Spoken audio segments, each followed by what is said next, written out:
Boa tarde a todos. Eu queria, em primeiro lugar, agradecer o convite feito pelo CITSEM, e particularmente pelo meu colega João Félix e pelo meu professor e orientador, Gaspar Pereira.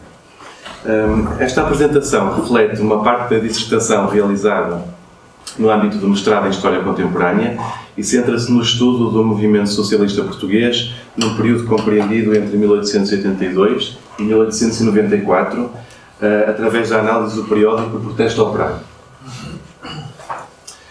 O jornal foi fundado por elementos do Partido Operário Socialista no contexto da primeira Conferência Nacional Socialista, realizada em Lisboa em 1882. Iniciou a sua publicação, portanto, em março de 1882 e teve a sua última edição em abril de 1894. A escolha da fonte revelou-se fundamental para uma análise institucional e política, uma vez que se trata do primeiro órgão do Partido Operário Socialista de âmbito, eu não diria nacional, mas pelo menos com alguma importância nas duas principais cidades do país. Apesar das divergências metodológicas e do ecletismo ideológico que a doutora Maria João Castro já referiu, dos socialistas portugueses, não deve esquecer-se a existência de alguns pontos em comum e que se refletem ao longo de toda a publicação do periódico. Houve uma tentativa inicial de união e de diluição das várias tendências e sensibilidades, ou seja, todos os meios, quer políticos, quer económicos, tornar-se-iam credíveis se o resultado fosse o melhoramento das condições do operariado. Idealizava-se, portanto, um partido que se destacasse ativamente em duas frentes, quer na luta política, quer na luta económica, devendo perder o seu caráter exclusivista. Assistiu-se, portanto, nesta primeira fase de publicação do periódico, nos anos 80, um esforço de coesão interna. Tentava-se demonstrar que o socialismo era uno, com uma orientação e um objetivo muito bem definidos e que o sectarismo não existia em Portugal. Contudo, desde cedo que se tornara difícil a conciliação de dois programas. Ainda em 1886, o protesto operário foi palco de um debate muito interessante e bastante extenso entre um anarquista que ainda militava no Partido Operário Socialista, o caixeiro José António Cardoso, e um marxista acerca das mais variadas questões, desde a participação eleitoral, a concepção do Estado, etc. Mas é sobretudo a partir do Congresso Internacional de Paris, em 1889, este congresso representou um momento-chave para o movimento socialista internacional e a sua importância em Portugal não é de menos. Verifica-se uma vez mais uma relação de causalidade entre certas decisões e fenómenos internacionais e a situação nacional, ou seja, o Partido Operário Socialista como reflexo de uma cisão originada com a realização de dois congressos em Paris, um marxista e outro possibilista. Apesar dos delegados portugueses terem participado no Congresso Possibilista, ou seja, Luís de Figueiredo por parte do Protesto Operário, em Lisboa, Viterbo de Campos no Porto, por parte do Jornal do Trabalhador, que tinha sido fundado nesse mesmo ano, o que podia ter sido entendido como um sinal de consenso, mas a verdade é que as divergências repercutiram-se pouco depois. O ano de 1890 foi também marcado por algumas expulsões e demissões na Associação dos Trabalhadores, mas é em 1891 que a corrente possibilista se torna claramente maioritária no órgão do Protesto Operário. A nível internacional, realizou-se nesse mesmo ano o Congresso de Bruxelas e os socialistas portugueses definiram o conceito de possibilismo desta forma. E passo a citar: para nós, o possibilismo é a afirmação que o proletariado deve confrontar a sua tática às necessidades económicas e políticas dos países onde os diversos grupos de trabalhadores vêm combatendo a burguesia, isto é, a tática de cada partido deveria ser adaptada às necessidades de cada país. Nesse mesmo ano, ainda a propósito das eleições municipais de Lisboa, houve outro acontecimento que contribuiu para a escalada de crispação. Foi os dirigentes socialistas Nobre França e Azevedo Neco decidiram fazer-se representar pelas listas republicanas sem consultar o partido, merecendo críticas veementes, sobretudo por parte dos possibilistas do Protesto Operário. E é também a partir daqui que se pode dizer, acho que o César Oliveira referiu isso, que se inicia o afastamento de Nobre França, que vai para o movimento republicano, e Azevedo Coneco, que inicia também a decisão e depois, em 1895, vai fundar o Partido Socialista Português. Mas foi em 1892 que, no Congresso das Associações de Classe, em Lisboa, houve um conjunto de desentendimentos provocados pelos delegados do Sul, tendo sido considerado uma página negra na história do movimento operário, tendo resvalado para o insulto, para a difamação. Os desentendimentos até tinham a ver com a organização do 1º de Maio, nesse ano, portanto, nada de extraordinário. No que toca à relação dos socialistas com o movimento operário, há uma premência inicial na reivindicação de certos direitos ancestrais perdidos com o advento do liberalismo, como, por exemplo, a reclamação do exame de habilitações, a equiparação das velhas artes e ofícios com as belas artes, entre outros. Mais tarde, assumiu-se mesmo que a proliferação de secções de classe da Associação dos Trabalhadores correspondia ao renascer das velhas corporações de artes e ofícios, tendo desta vez como objetivo principal o confronto com o capital. As greves eram motivadas normalmente pela diminuição salarial, pela prepotência dos industriais ou ainda por uma exigência de redução do número de horas do trabalho, o que começou por ser uma reivindicação comum a partir de 1886, a partir do exemplo dos operários norte-americanos que se mobilizaram a favor das 8 horas do trabalho diário. Todavia, foi a guerra do operariado contra o monopólio e a guerra contra as licenças para trabalhar que melhor caracterizaram este período em ebulição, levando milhares de operários para as ruas, para as principais cidades do país e, em menor escala, também um pouco por todo o país. O partido tirou imediatamente ilações destes combates, assegurando que a união faz a força ao realçar a importância das manifestações operárias para o fim do monopólio e para a abrogação da lei das licenças para trabalhar. Por fim, o último período, entre 1891 e 1894, datam os principais documentos legislativos favoráveis à regulação das associações de classe.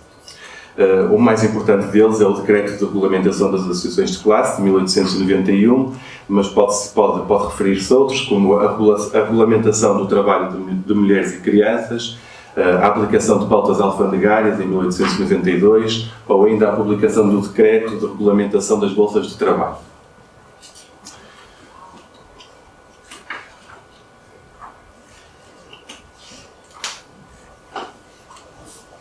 A perspectiva de uma nova associação que restabelecesse os contactos internacionais foi vista com um grande ânimo por parte dos socialistas portugueses.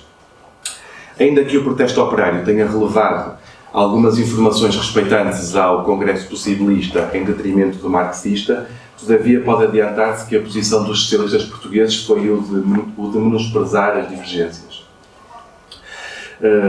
dos delegados dos dois congressos, uma vez que ambos, segundo os socialistas portugueses, teriam chegado praticamente às mesmas conclusões. A verdade, a divisão teria então ocorrido não por divergências puramente ideológicas, no seu entender, já que se considerava os possibilistas tão seguidores das doutrinas de Karl Marx como os próprios marxistas, mas por outras razões que os redatores do periódico nunca chegaram a desenvolver sequer. A verdade é que o próprio Vítor de Campos, como se disse, esteve na década seguinte ao lado de Azevedo Coneco e dos marxistas que viriam a fundar em 1895 a Confederação das Associações de Classe e, posteriormente, o Partido Socialista Português. Apesar de ambos os congressos terem proclamado a necessidade de voltarem a reunir periodicamente, a verdade é que se realizou um único congresso em Bruxelas, em 1891, ao contrário do assumido pela historiografia, isto é, a predominância de uma linha marxista. Os socialistas do protesto operário revelaram ou relevaram o caráter francamente possibilista, estou a citar, e sem tendências de absorção das escolas nas resoluções do Congresso de Bruxelas. Ora, uma das possíveis explicações deve-se ao facto de já desde 1891 o protesto operário ter servido de veículo à linha possibilista em detrimento da linha marxista. A Segunda Internacional impôs-se e caracterizou-se sobretudo entre a década final de 800 e a primeira de 900 como uma federação de partidos nacionais autónomos, revelando-se importante para uma coabitação de várias tendências e sensibilidades. Os delegados presentes no Congresso de Paris votaram em consonância com a proposta de um delegado francês, reunindo esforços para que as manifestações do 1º de maio se realizassem em 1890.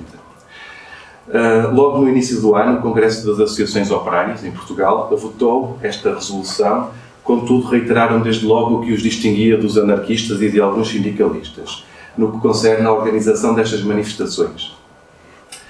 Sublinhou-se a importância do caráter legal e digno, advertindo-se os trabalhadores para que não cedessem à arruaça e a cenas de violência, considerando-se este movimento, pelas 8 horas de trabalho diário, como o herdeiro direto da Comuna de Paris. Apesar de todas as divergências que se verificaram a partir de 1890, a propósito da organização das manifestações do 1º de maio, a verdade é que o movimento socialista português se revelou vanguardista quanto às celebrações de uma data fulcral para o operariado e que soube resistir ao tempo como nenhuma outra efeméride. Conclusões. A heterodoxia foi uma característica do Partido Operário Socialista durante uma boa parte da década de 80 do século XIX. Houve, de facto, um genuíno esforço de coesão interna e de tentativa de convivência entre várias tendências e sensibilidades, tendo como base geral uma partilha da defesa da emancipação dos trabalhadores e da teoria da luta de classes como principal motor da história. Por outro lado, o debate em torno da luta política e da luta económica como meios de ação esteve longe de se tornar uma questão puramente ideológica, a meu ver, mas pelo contrário pragmática, uma vez que a posição maioritária entendia que todos os meios, quer o associativismo, quer as eleições, quer também as greves, seriam credíveis dependendo do contexto em que se inseriam.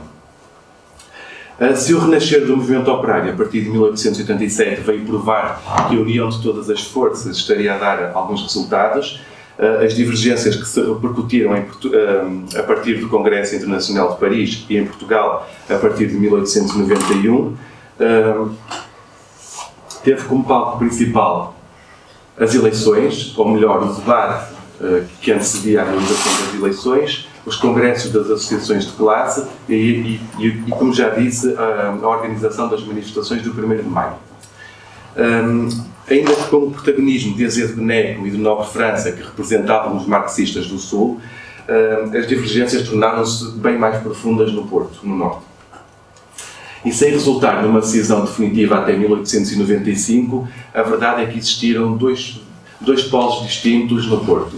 Um deles representado pelos possibilistas, em torno da Associação dos Trabalhadores da Região do Norte, do órgão O Trabalhador, que tinha sido fundado em 1889, e do outro lado, os marxistas, em torno do Centro Operário de Propaganda Socialista, creio que mais tarde o Instituto Antero de Quental, e pela Federação de... Como? Na Rua do Almada. Na Rua do Almada, pela Federação das Associações e pelo órgão o Ex-Socialista, fundado em 1892.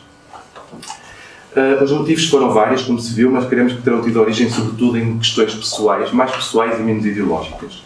Do lado dos possibilistas, nunca terá havido um especial repúdio pela participação eleitoral. Houve até ocasiões em que os possibilistas participaram nas eleições e os marxistas abstiveram-se. Por outro lado, os marxistas nunca colocaram de parte o associativismo laboral, ao contrário. Nas suas relações com o movimento operário, a ação do Partido Socialista enfrentou grandes dificuldades durante a grande parte da década de 80. Todavia, com o renascer do movimento operário, o partido assumiu um papel visível tanto de doutrinação ideológica como de organização e de mobilização. As manifestações do 1º de maio, realizadas pela primeira vez a partir de 1890, representaram o culminar deste renascer operário, tendo estes como principal reivindicação as 8 horas de trabalho diário e ainda os aumentos salariais. Por fim, ainda que tenhamos em conta todas as especificidades nacionais, podemos afirmar que o Partido dos Operários Socialistas se tornou neste período num partido verdadeiramente popular, sobretudo entre finais dos anos 80 e inícios dos anos 90 do século XIX.